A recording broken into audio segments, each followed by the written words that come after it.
சிம்பிளாக ஈஸியாக வெந்தயக்களி எப்படி பண்ணுறதுன்னு பார்க்கலாம். இது வெயிலுக்கு வந்து பார்த்திங்கன்னா ரொம்ப ரொம்ப ஹெல்தியானதுன்னு சொல்லலாம். போன் ஸ்ட்ரென்த்துக்கு ரொம்ப நல்லது.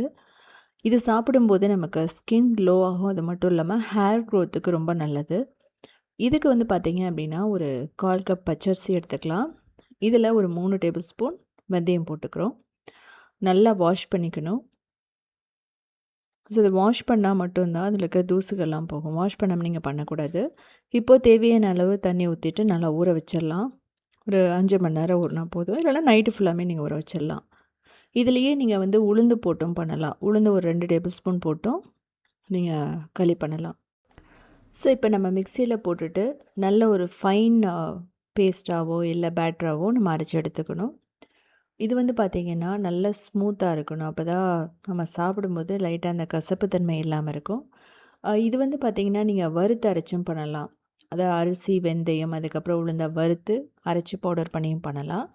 இப்போ வந்து பார்த்திங்கன்னா வெல்லம் தேவையான அளவு போட்டுக்கலாம். 1 கப் போட்டுட்டு தண்ணி 1 கப் ஊற்றிட்டு நல்லா வந்து கொதிக்க விடணும்.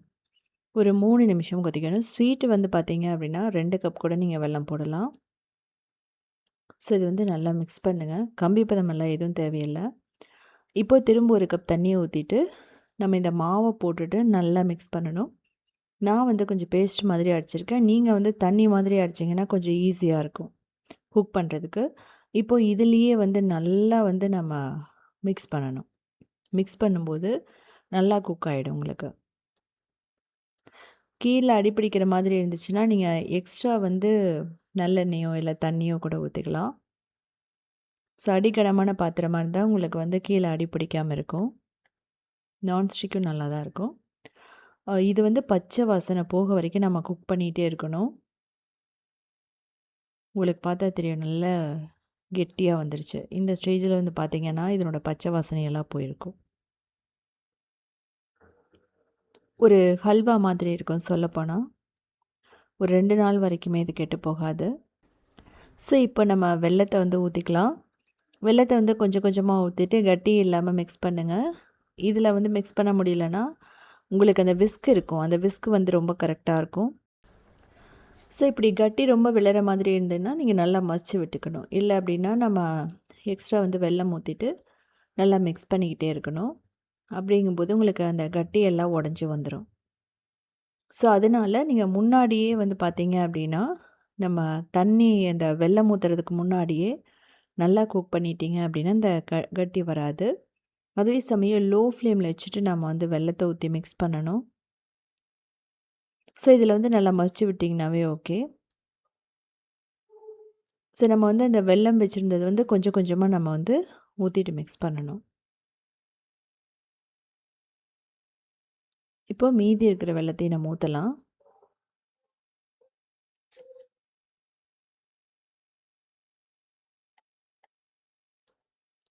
ஸோ நல்லா வந்து குக் ஆகிட்டுருக்கு.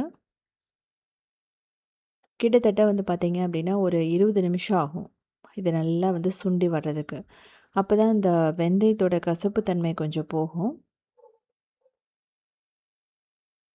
ஸோ எக்ஸ்ட்ரா வெல்லம் தேவைப்பட்டது, ஸ்வீட் வந்து ரொம்ப குறைவாக இருக்கிற மாதிரி இருந்ததுன்னா நீங்கள் எக்ஸ்ட்ரா 1 கப் வெல்லம் போட்டு நம்ம ஒரு 3 நிமிஷம் குக் பண்ணிங்க அப்படின்னா சூப்பராக ரெடி ஆகிடும். இந்த பொடி வந்து பார்த்திங்கன்னா நீங்கள் அரைச்சி வச்சுக்கலாம். அதாவது ஒரு 1/4 கப் அரிசி, ஒரு 3 டேபிள் ஸ்பூன் வெந்தயம், ஒரு 2 டேபிள் ஸ்பூன் உளுந்து இதெல்லாம் போட்டு நல்லா பவுடராக அரைச்சி வச்சுட்டிங்க அப்படின்னா அது ஈஸியாக வந்து நம்ம இந்த களி மாதிரி பண்ணுறதுக்கு ஈஸியாக இருக்கும். ஆனால் எல்லாமே பண்ணும்போது வறுத்து அரைச்சி வச்சுருங்க. ரொம்ப சிம்பிளான ஒரு டிப்ஸ் என்னென்னா நீங்கள் இந்த கசப்பு தன்மை வரக்கூடாது அப்படின்னா நீங்கள் அதை வந்து நல்லா ரோஸ்ட் பண்ணணும்.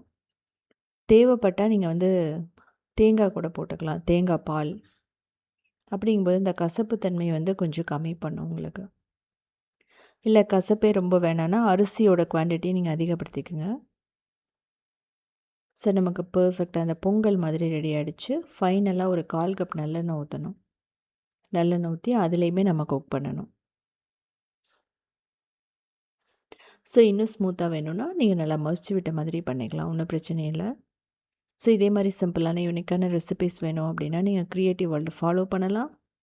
அது மட்டும் இல்லாமல் சவுத் இண்டியன் ஃபுட்ஸ்.inங்கிற வெப்சைட்டையுமே ரன் பண்ணிகிட்ருக்கோம். அதுலேயுமே கிட்டத்தட்ட ஒரு 8000 ரெசிபீஸ் இருக்குது. 18 இயர்ஸ்க்கு மேலே ரன் பண்ணிகிட்ருக்கோம். ஸோ இந்த வெந்தயக்களி நீங்க பண்ணியிருந்தீங்கன்னா, நீங்க எப்படி பண்ணுவீங்கன்னு சொல்லிட்டும் கமெண்ட் பண்ணலாம். அது மட்டும் இல்லாம, ஸோ இந்த ரெசிப்பியில வந்து இன்னும் என்ன சேஞ்ச் பண்ணலான்னு சொல்லியும் நீங்க கமெண்ட் பண்ணலாம். இதில வந்து பார்த்தீங்க அப்படின்னா, நெய் விட்டும் நீங்க சாப்பிட்லாம். நான் வந்து நல்லெண்ணெய் விட்டுட்டு, நம்ம அப்படியே கொஞ்சம் எடுத்து சாப்பிட்லாம். ஒரு ஃபேமிலி அப்படிங்கும்போது, ஒரு கரண்டி அப்படிங்கிறது ஒருத்தருக்கு ரொம்ப பெர்ஃபெக்ட்டா இருக்கும். அது வெயில் காலத்தில இத சாப்பிடணும். வெந்தயம் வந்து குளிர்ச்சியானது.